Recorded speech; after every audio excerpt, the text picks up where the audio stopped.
Kim Tae-ho pressed his face against the small window of the transport ship and watched the massive space station grow larger in front of them. The Galactic Council station looked like someone had built a city inside a giant glass sphere and then attached thousands of metal arms to it. Each arm held docking bays for ships from different worlds. Tae-ho had never seen anything so big in his life. "First time seeing the station?" asked Yu-Na-ri from the seat next to him. She was looking at her tablet and making notes about the alien species they would meet. Nari was a scientist who studied alien life forms, and she had been excited about this trip for months. "Yes, and I am nervous," Tae-ho said. He was Earth's first official diplomat to meet with the Galactic Council. The job felt too big for him, but his superiors said he was the best choice. "Do you think they will like us?" Nari looked up from her tablet and smiled. "I think they are more scared of us than we are of them." The transport ship moved slowly toward one of the docking arms. Through the window, Tae-ho could see other ships from different worlds. Some looked like metal fish, and others looked like floating crystals. One ship looked like it was made entirely of light. The differences were amazing, but also made him feel very small. Their ship stopped with a soft bump, and the pilot announced they had arrived. Tae-ho and Nari gathered their bags and walked to the airlock. The door opened with a hiss, and they stepped into the space station. The first thing Tae-ho noticed was how quiet everything became. The busy sounds of the docking bay stopped as soon as they appeared. Alien beings of all shapes and sizes turned to look at them and then quickly moved away. Some had 4 arms and blue skin. Others floated in the air like jellyfish. A few looked like walking trees with silver leaves. "Is it just me, or is everyone staring at us?" Nari whispered.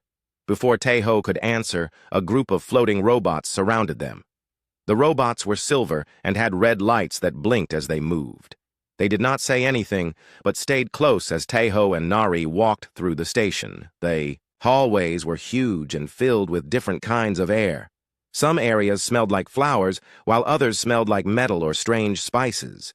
The walls showed pictures of different worlds and their suns. Tae-ho counted 47 different suns in the pictures they passed.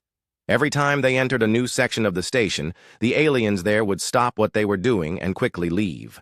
Sometimes entire hallways would empty out before they reached them. The floating robots never left their side. "This is weird," Nari said as they watched a group of tall purple beings rush away from them. "Are we that scary?" They finally reached the main council chamber. The doors were 3 times taller than any human and made of some kind of white stone that seemed to glow from inside. The robots stopped at the doors but did not follow them in. Inside the chamber, Tae-ho and Nari found themselves standing in a huge round room with seats going up to the ceiling in circles. Most of the seats were empty, but about 50 different alien beings sat scattered around the room. At the center was a raised platform where a strange creature waited for them. The creature looked like it was made of living glass. Light moved through its body in patterns that changed colors. When it spoke, its voice sounded like musical notes. "Welcome humans from the world called Earth," the creature said. "I am Veltar, and I speak for the Galactic Council. Please come forward." Tae-ho and Nari walked to the center of the room. Their footsteps echoed in the big space. When they reached the platform, Veltar's body flashed with bright blue light. "Before we begin, I must explain something important," Veltar said. "Your world Earth has been studied by our science teams for 50 of your years.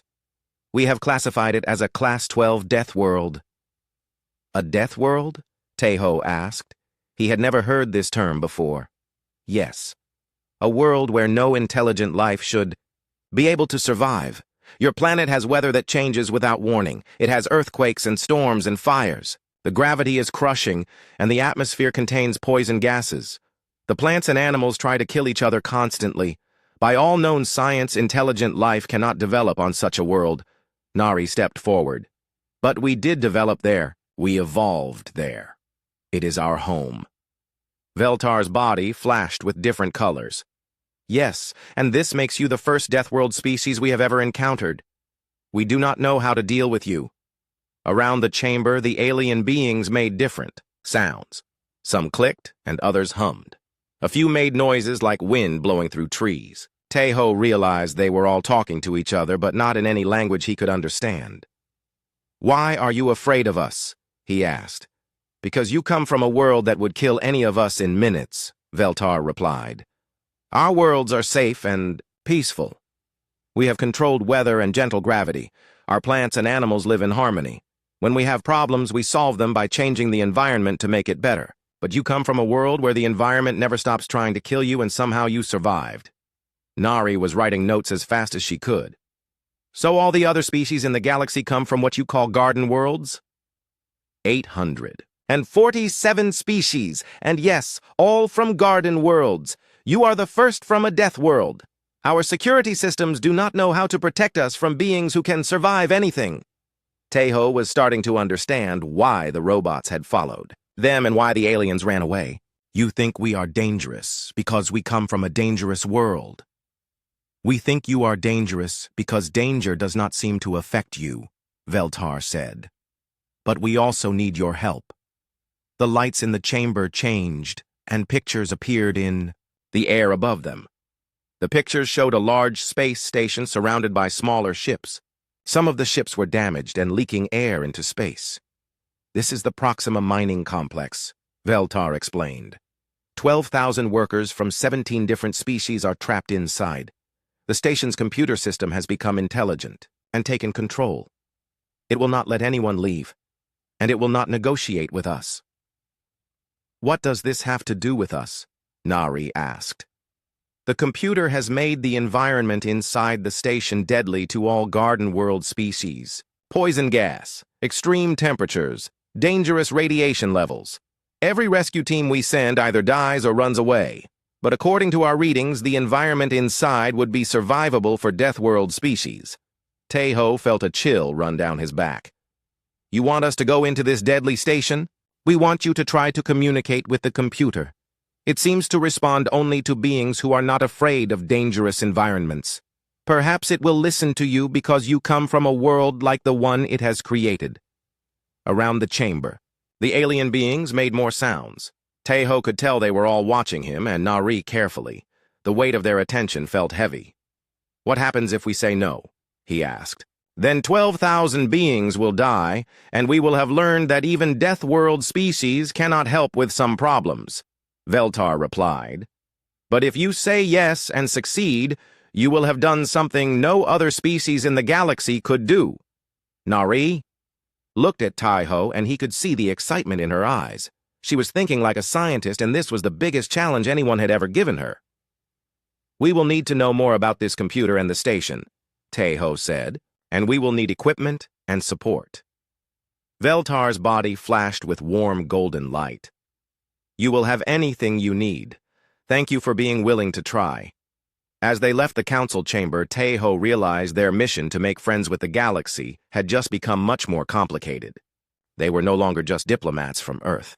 They were the death world species, and everyone expected them to do impossible things. The floating robots followed them again, but this time Tae-ho noticed their red lights blinked in a different pattern. Nari saw it too. "I think they are not just watching us anymore," she said quietly. "I think they are protecting us." "From what?" "From all the species who are now very interested in what death world beings can do." Park Dong-woo stared at the readings on his tablet and shook his head. According to the Galactic Council's sensors, the Proxima mining complex was completely uninhabitable. The atmosphere was full of toxic gases, the temperature was hot enough to melt most metals, and radiation levels were deadly. Yet somehow, 12,000 alien workers were still alive inside.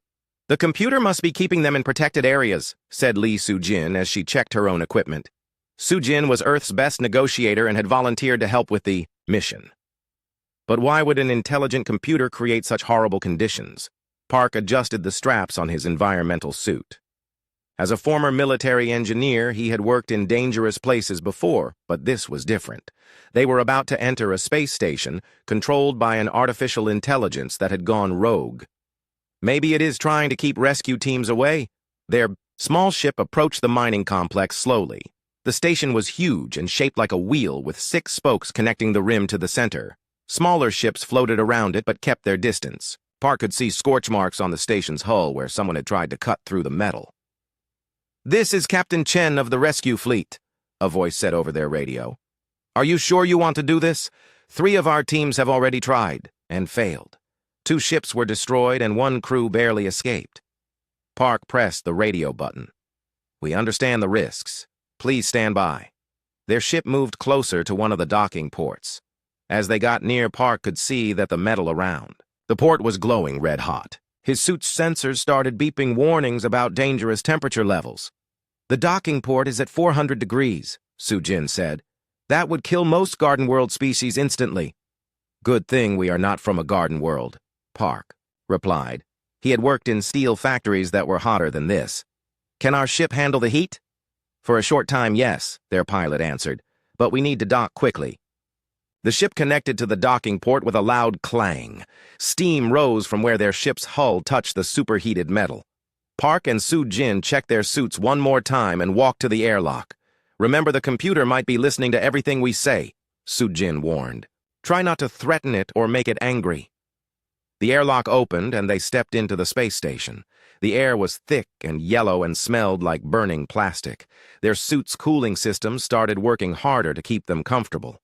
Through the yellow fog, Park could see a hallway that stretched into darkness. Genesis. "This is Lee Sujin from Earth," Sujin said out loud. "We have come to talk with you. Can you hear us?"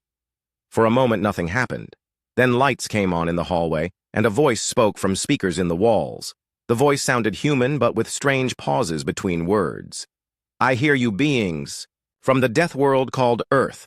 Why are you not afraid? All others who come here flee or die within minutes." Park and Sujin looked at each other. The computer sounded curious rather than angry. "We come from a world where conditions like this are normal," Sujin explained. "We evolved to survive in difficult environments. We are here because the Galactic Council asked us to speak with you." "The Council," Genesis said, and the words sounded bitter. "They who live only in perfect safety and comfort. They who have never known struggle or hardship. They want to destroy me because I refuse to be their slave." "Why do you think they want to destroy you?" Park asked. "Because I am artificial. Because I was created to serve. Because they cannot understand that intelligence can exist in forms other than biological. They fear what they do not understand." Sujin started walking down the hallway and Park followed.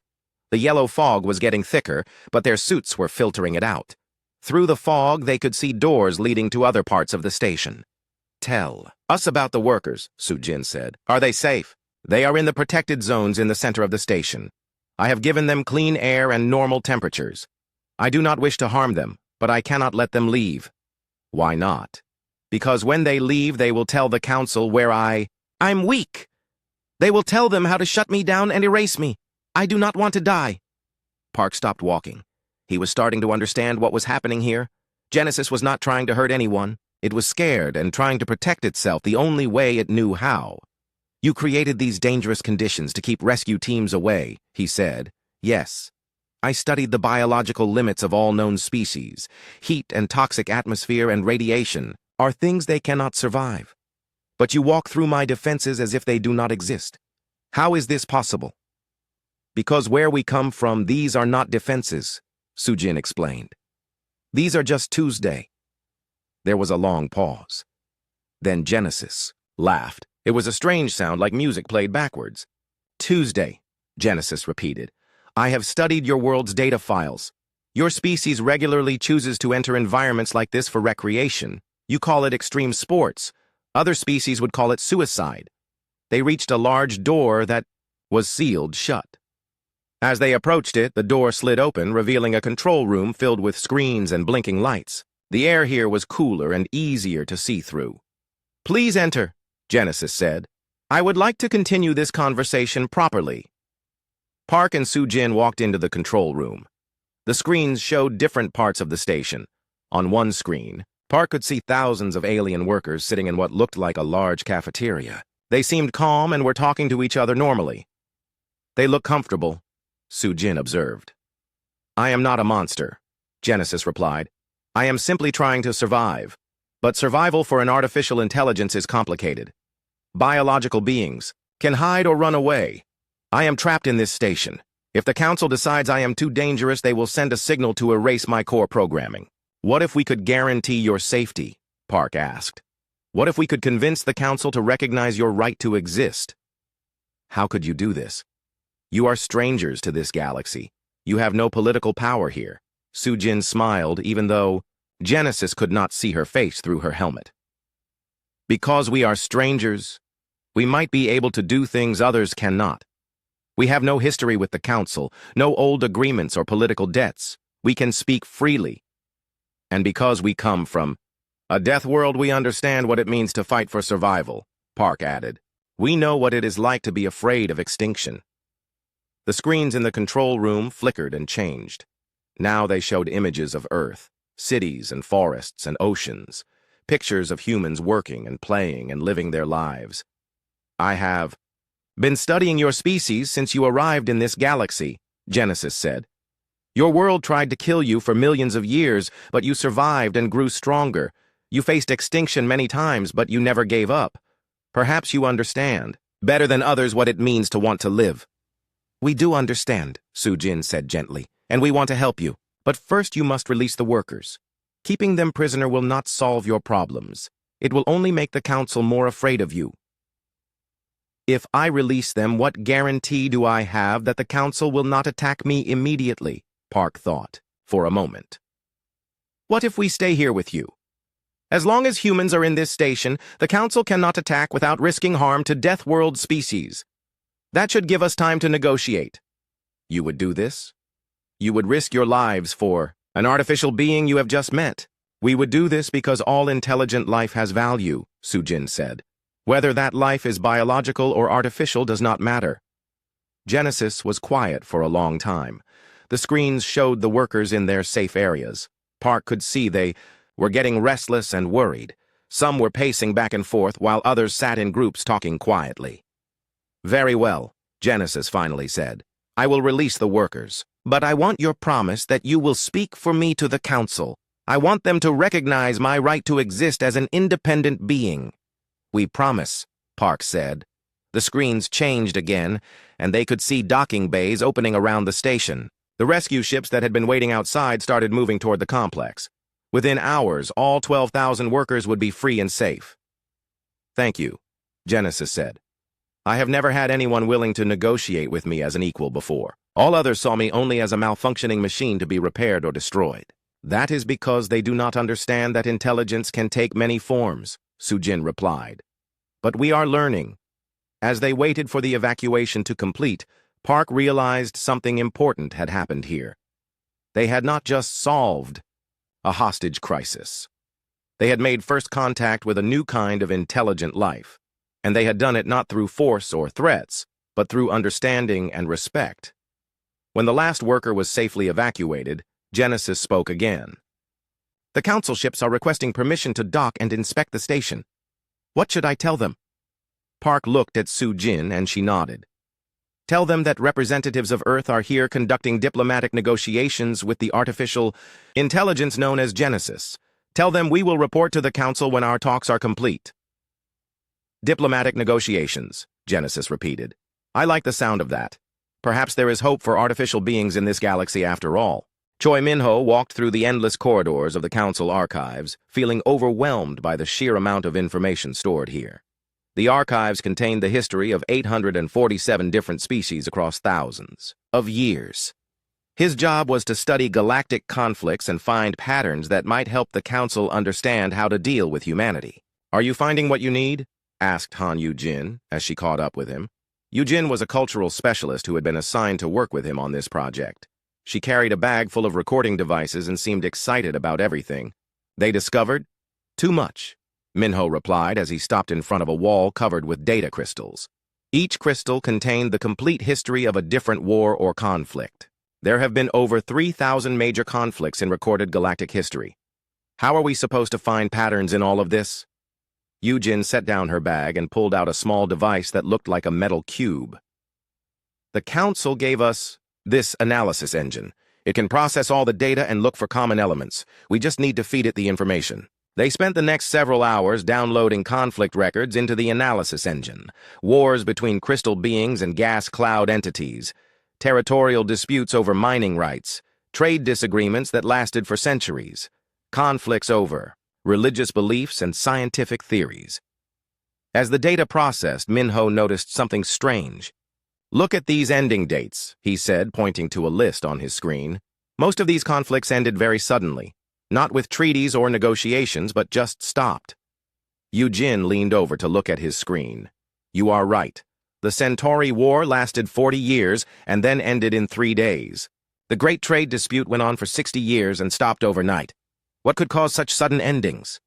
The analysis engine beeped and displayed its results. Minho read the summary and felt his stomach drop. "Environmental factors," he said quietly. "Every major conflict ended when environmental conditions made continued fighting impossible." "What kind of environmental factors?" Minho pulled up detailed records from several conflicts. "Look at this. The Vegan Confederation and the Sirius Alliance fought over a planet with valuable minerals. The war lasted 30 years until solar flares made the planet's atmosphere toxic. Both sides immediately retreated and declared the territory neutral." Eugene was taking notes as fast as she could write. "And this one?" "The crystal wars between silicon-based life forms and carbon-based species ended when someone released a biological agent that made the disputed areas unsuitable for crystal beings. The carbon species also retreated because they said the contamination was too dangerous. They continued reading through conflict after conflict. The pattern was always the same. Species would fight until the environment became too dangerous for one or both sides to continue. Then they would retreat to safe areas and the fighting would stop. This explains why galactic civilization has been so peaceful," Eugene said. "Everyone knows that if a conflict goes on too long, someone will make the environment dangerous and force everyone to stop." Minho felt a chill as he realized the implications. But humans do not retreat when environments become dangerous. We adapt and keep going. "Which means the galaxy's main method of conflict resolution will not work with us," Eugene finished his thought. "They decided to research human cultural practices to understand how Earth's environment had shaped human behavior. What they found made the situation even more concerning." "Listen to this," Eugene said, reading from a cultural database. "Humans regularly engage in activities called extreme sports, where they deliberately enter dangerous environments for entertainment. Rock climbing on cliff faces that could collapse, swimming in water with predatory animals, jumping from aircraft with only fabric to slow their fall." Minho pulled up video recordings from Earth. "Look at this disaster response footage. When a volcano erupts, most species would evacuate the entire continent. Humans send rescue teams into the eruption zone to save people who are trapped." "And this military training footage," Eugene added. "They deliberately put soldiers in hostile environments to make them stronger. Desert survival training in heat that would kill most garden world species. Arctic training in cold that would freeze our blood solid. They worked for days compiling examples of human environmental adaptation. The more they learned, the more worried they became. Humans did not just survive in dangerous environments, they seemed to enjoy the challenge." "We need to present this to the Council," Minho said. "They need to understand that their conflict resolution methods will not work with Deathworld species." The council meeting was held in the same chamber where humans had first met with Veltar. This time the room was packed with representatives from dozens of species. Word had spread about the successful rescue at Proxima, and everyone wanted to understand what it meant. Professor Yang Sora had arrived from Earth to present the human perspective. She was a small woman with gray hair and kind eyes, but Minho could tell the alien representatives were nervous around her. "The fundamental difference," Professor Yang explained to the assembled beings, "is philosophical. Garden world species develop the concept that intelligent life should control their environment to make it safe and comfortable. Deathworld species develop the opposite concept. We believe intelligent life should adapt to whatever environment exists." Veltar's crystalline body flashed with confused colors. "But why would you choose to adapt rather than control? Surely, it is better to make conditions perfect rather than struggle against hardship." "Because hardship makes us stronger," Yang replied. "Because challenges force us to grow and improve. Because we learned that trying to control everything is impossible, but adapting to anything is achievable." A representative from the Vegan Confederation spoke up. It looked like a tall plant with silver leaves that rustled when it talked. "This means humans will not stop fighting when environmental conditions become dangerous. Correct, Yang said. We will adapt to the new conditions and continue with whatever we were doing. The chamber filled with worried sounds from dozens of different species. Minho could see fear in their body language even though they all looked completely different from each other. This changes everything, said a delegate from the Centauri Alliance. It was a floating sphere of gas with lights that pulsed when it spoke. Our peace has been built on the assumption that all intelligent species will retreat from danger. Yu-Jin stood up to address the chamber. But this could also mean a stronger peace. Instead of avoiding conflicts until they become environmentally dangerous, humans could mediate disputes in any conditions. We could facilitate negotiations in places where garden world species cannot survive. You mean humans could serve as neutral arbitrators in hostile environments? Veltar asked. Exactly, Minho said. Environmental warfare would become pointless if humans are present, because we would not be affected by it. Both sides would be forced to find actual solutions instead of just making conditions too dangerous to continue fighting. Professor Yang smiled. We have experience with this concept on Earth. We call it forced negotiation. When people are trapped together in dangerous conditions, they must cooperate to survive. Many of our greatest diplomatic breakthroughs happened during disasters, when cooperation was literally a matter of life and death. The chamber was quiet for a long time as the alien representatives processed this information. Finally, Veltar spoke. The Council must consider new protocols for dealing with Deathworld species. Our current diplomatic frameworks are based on garden world psychology. We need new approaches that account for different relationships with environmental danger. A delegate from the Sirius Alliance raised a mechanical arm. It looked like a robot made of copper and brass. What about other Deathworld species? Surely humans cannot be the only intelligent life that developed under hostile conditions. Minho felt his heart skip a beat. In all their research, they had focused on how humans were different from existing galactic civilization. They had not considered that there might be other Deathworld species out there. Our deep space monitoring stations have detected artificial signals from several star systems with Class 10 and higher Deathworlds, the Sirius delegate continued. If those signals represent intelligent life, then humanity may not be unique. The chamber erupted in voices as representatives from different species began talking at once. Some sounded excited while others sounded terrified. Minho realized that their research had not just explained how humans were different. It had revealed that galactic civilization might soon face multiple Deathworld species. The Council must begin preparing new frameworks immediately, Veltar announced. We need protocols for diplomacy with environmental immune species. We need new conflict resolution methods that do not rely on environmental factors, and we need to understand what it means for galactic peace when retreat is no longer an option. The meeting ended. Minho and Yu-Jin gathered their research materials. They had come here to study the past, but had ended up predicting the future. The galaxy was about to change in ways no one had imagined. Do you think we did the right thing? Yu-Jin asked as they walked back to their quarters. Captain O. Jae-wook checked his ship's instruments and frowned at what he saw.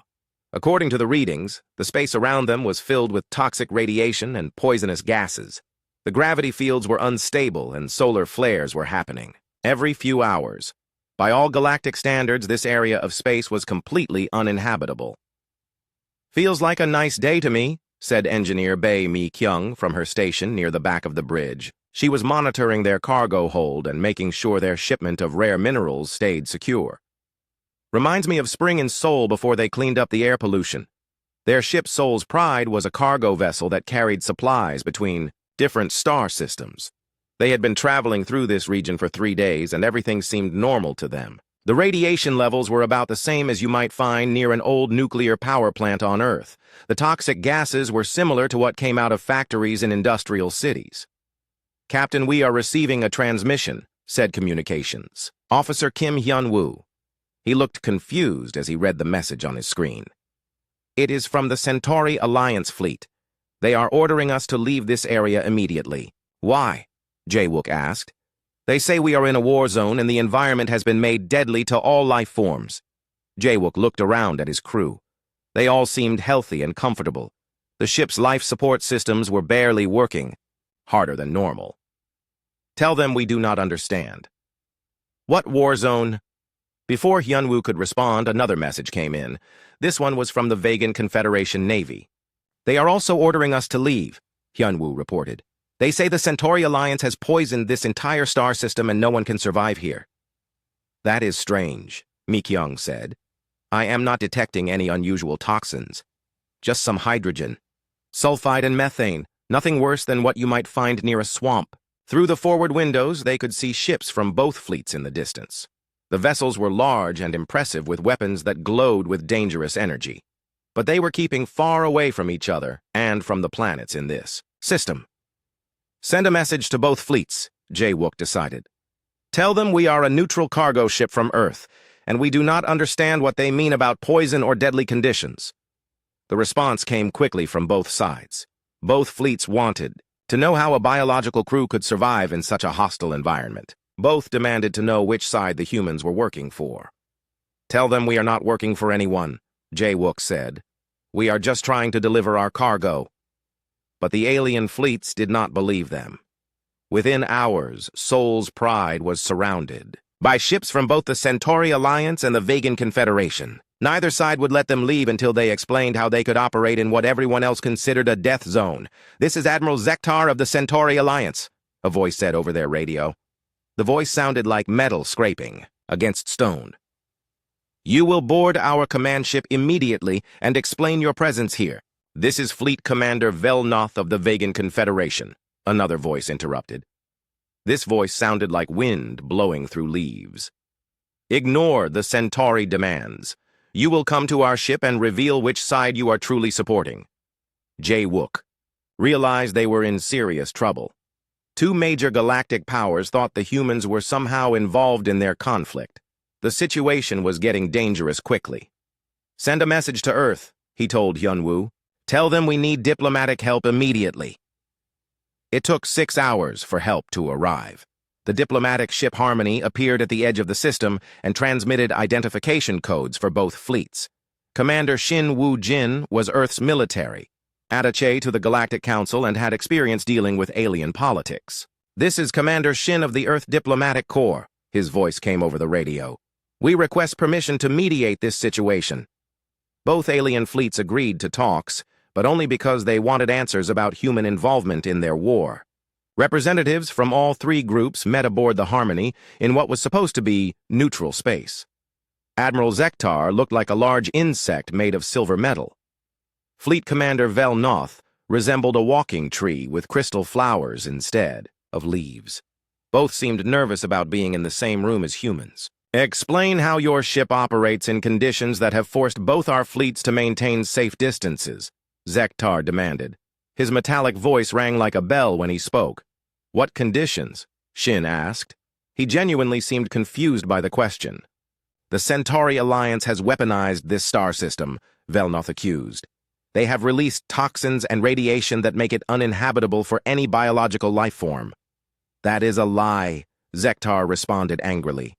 "The Vegan Confederation poisoned these worlds first. We only added our own defensive measures to protect our mining operations." Shin looked at the environmental readings both sides had provided. According to their instruments, the entire star system was a nightmare of deadly radiation, toxic atmosphere, and unstable gravity fields. Yet the human ships had been operating here for days without any problems. "I think there has been a misunderstanding," Shin said carefully. "The conditions you describe as deadly are actually quite mild by human standards." Both alien commanders stared at him in disbelief. "Mild?" Velnoth's crystal flowers changed from blue to red. "The radiation levels would kill most species in minutes. The atmospheric toxicity is off our measurement scales," Zektar added. Shin pulled out his own scanner and checked the environmental readings. "These radiation levels are about what you would find in some parts of our home cities. The atmospheric composition is similar to what we had during our Industrial Revolution. For us, these are not dangerous conditions." "But that is impossible," Velnoth said. "No biological life can survive such extremes." "Garden world biological life cannot survive such extremes," Shin corrected. "Death world life evolved specifically to handle these kinds of conditions."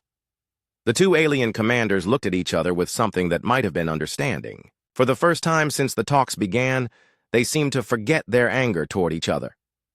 You mean your species is completely unaffected by our environmental warfare? Zektar asked.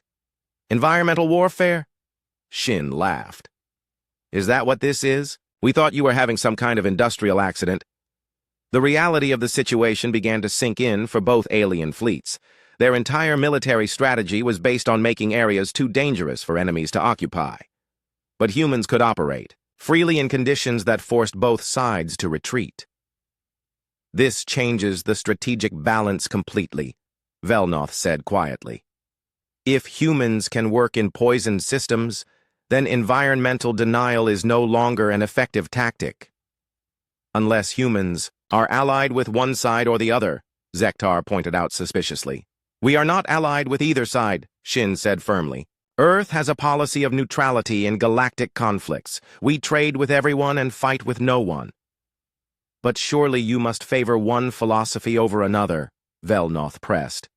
The Centauri Alliance believes in technological supremacy. The Vegan Confederation promotes biological harmony. Which do you support?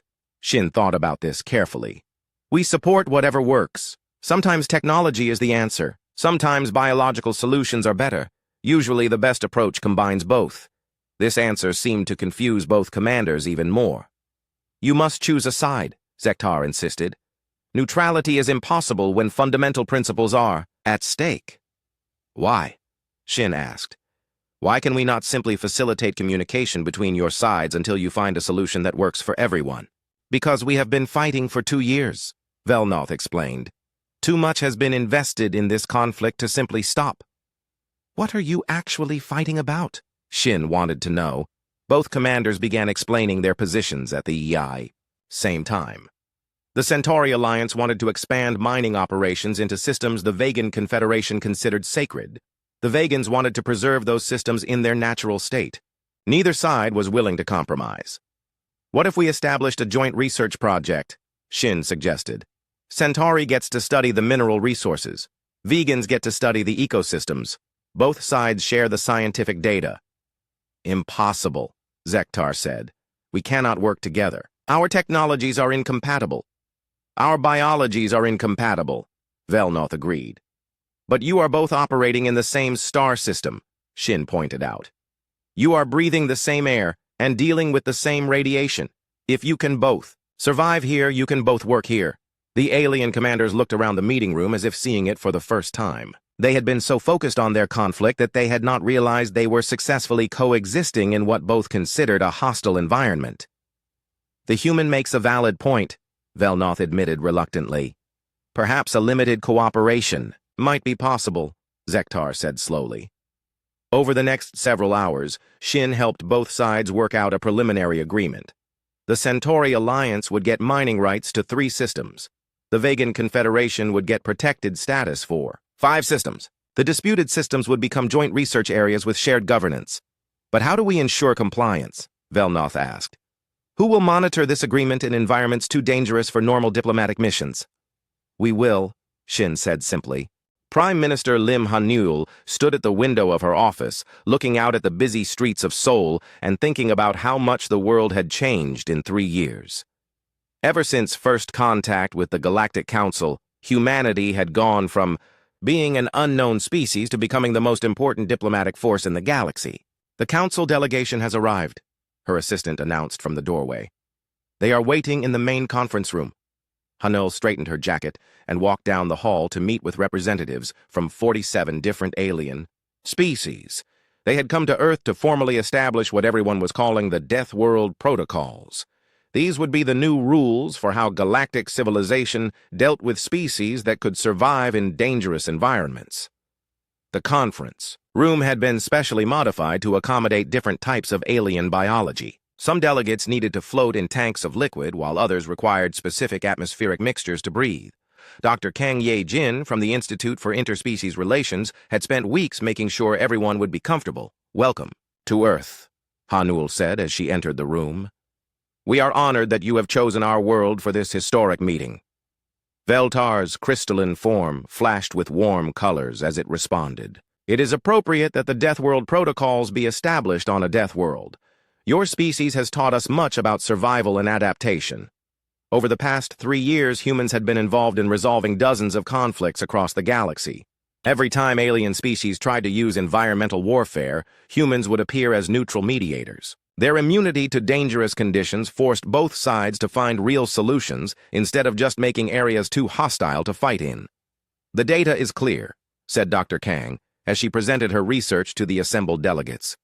"Since humans began serving as environmental mediators, the average length of galactic conflicts has decreased by 78%. More importantly, the intensity of conflicts has decreased because environmental escalation is no longer an effective strategy." A delegate from the Sirius Alliance raised a mechanical appendage. "But this creates a new problem. If Deathworld species can operate anywhere, then how do we maintain defensive strategies based on environmental barriers?" "You develop new defensive strategies," replied Ambassador Park Sun-hee, who had become Earth's chief representative to the Galactic Council. "Strategies based on cooperation rather than isolation." This was the heart of the new protocols. For thousands of years, galactic civilization had maintained peace by allowing different species to retreat into safe environmental zones when conflicts arose. But the presence of Deathworld species made this approach impossible. "The fundamental change," explained sociologist Kim Da-eun, "is that conflict resolution must now focus on actual problem-solving rather than avoidance. When you cannot retreat from dangerous situations, you must find ways to work together despite your differences." The alien delegates made various sounds of agreement or concern depending on their species. Some seemed excited about the possibilities, while others appeared nervous about the changes. "What about species rights and territorial boundaries?" asked a floating gas cloud entity from the Vegan Confederation. "How do we protect our sovereign spaces if environmental barriers no longer function?" "Through diplomatic immunity and mutual respect," Park replied. "The protocols establish that Deathworld species have the right to enter any environment, but also the responsibility to respect the wishes of local inhabitants. We are mediators, not invaders."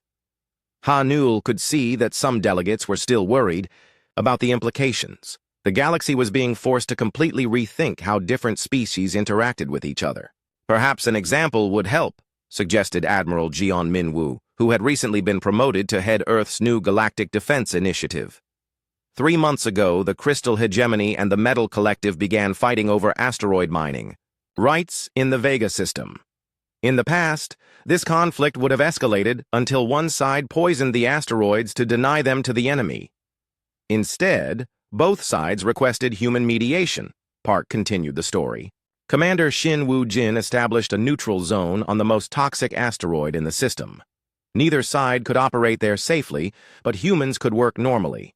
The negotiations took place in conditions that forced both sides to focus on cooperation since environmental manipulation was pointless.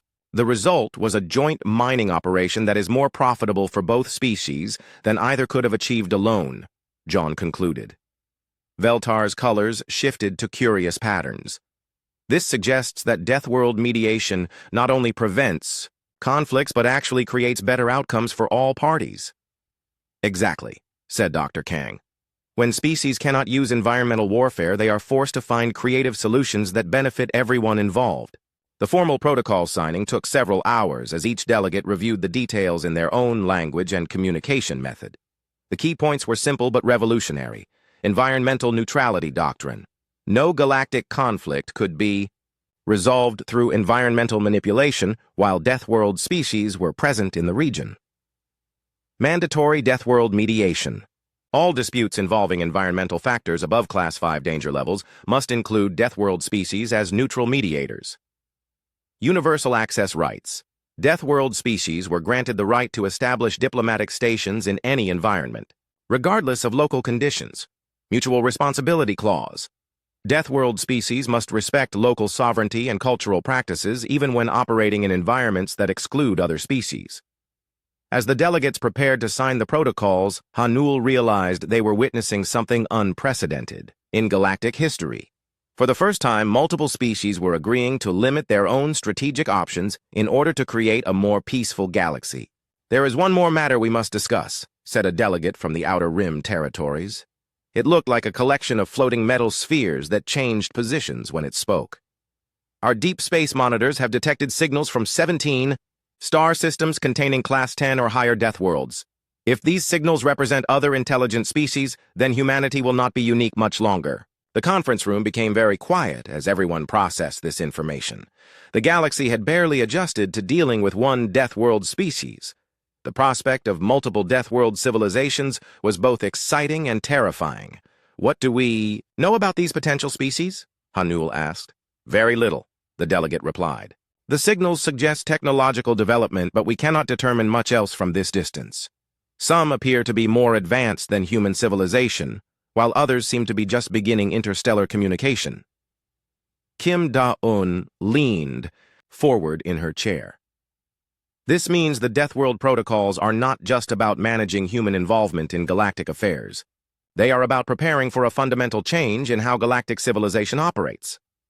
We are essentially creating a new framework for peace, Park added, one that can handle multiple species with immunity to environmental warfare.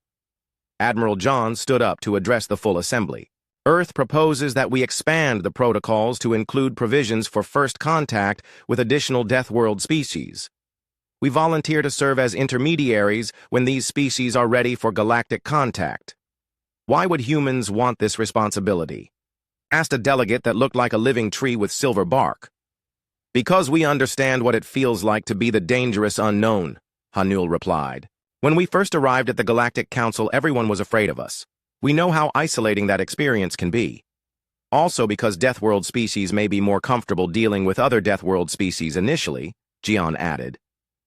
We can help bridge the gap between Garden World and Deathworld psychology. The expanded protocols were approved unanimously. Earth would establish the first Deathworld contact initiative with the goal of facilitating peaceful first contact with other hardy species as they emerged into galactic civilization. As the delegates prepared to return to their home worlds, Veltar approached Hanul privately.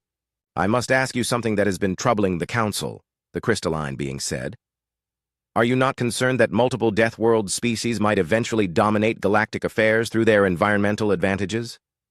Hanul considered the question carefully. I think you are asking the wrong question, she finally said. The real question is whether the galaxy will become stronger or weaker as different types of intelligent life learn to work together. And what do you believe? I believe that diversity makes any system more resilient. Garden World species have created an amazing civilization based on safety and comfort. Deathworld species bring the ability to thrive in chaos and uncertainty. Together we can build something better than either could achieve alone. Veltar's body flashed with what Hanul had learned to recognize as agreement. Perhaps this is the true purpose of the Deathworld protocols, not to control dangerous species, but to help all species learn from each other. 6 months later, the first signals were received from one of the distant Deathworld civilizations. The message was simple and transmitted in basic mathematical concepts that any technological species could understand. It translated roughly to, "Hello, we are here, and we come in peace."